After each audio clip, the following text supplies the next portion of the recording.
enseignements de coach Jérôme Machedo. Tu n'es pas licencié, tu es juste appelé à servir ailleurs où tu as plus de mérite qu'ici. L'année dernière, au cours d'une tâche saisonnière où je me retrouve annuellement avec des personnes venues de toutes parts du pays et de tous les secteurs d'activité, un collègue avec qui je discutais pendant une pause me confia ses souffrances.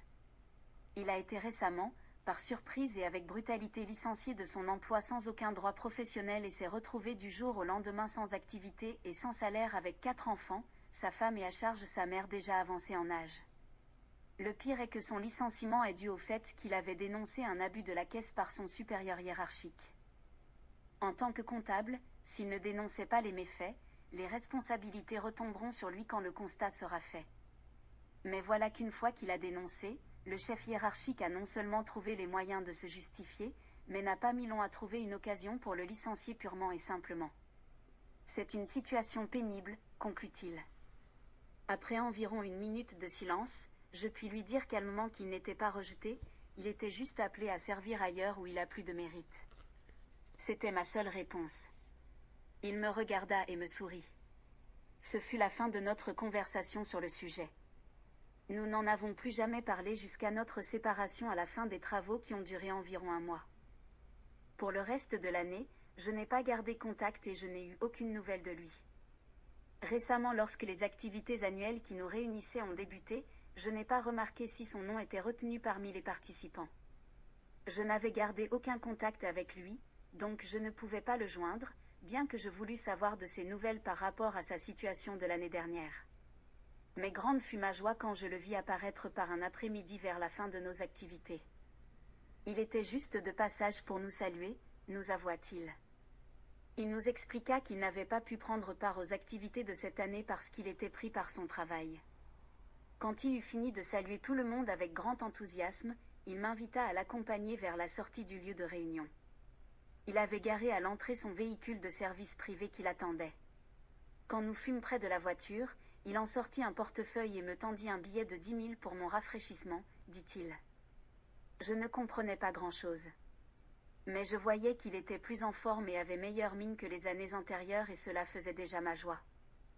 À ma grande surprise, il me rappela ma phrase de l'année dernière sur l'un des bancs de ce même centre qui nous accueillait encore en ce jour.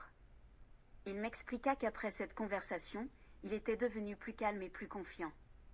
Chaque fois qu'il se rappelait ma phrase, il se disait qu'il devrait effectivement y avoir mieux pour lui quelque part. Et très vite, il a commencé par établir toutes les raisons pour lesquelles cela devrait être vrai. Il avait plus de diplômes et d'expérience que le poste qu'il occupait et il était moins bien payé que ce que mérite son niveau. Il s'est affermi dans la confiance qu'une porte plus large lui sera ouverte. Bien sûr qu'il avait certainement ses croyances religieuses et priait à sa manière, nous n'avons jamais parlé de religion lui et moi. Mais il s'est élevé dans la confiance et la certitude d'une meilleure destinée. Il a pardonné son ex-chef hiérarchique ainsi que son employeur et a continué à vivre en étant ouvert aux multiples possibilités que la vie lui réservait. Et son attente ne fut pas longue.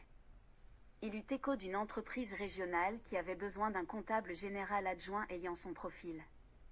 Il postula sans grand espoir à cause de la grande taille de l'entreprise et le fait que le poste était très prisé. Mais à sa grande surprise, son dossier fut retenu et il occupait ce poste depuis 10 mois bientôt, donc environ 2 mois après notre conversation de la dernière fois. Son expérience m'a enseigné une grande leçon.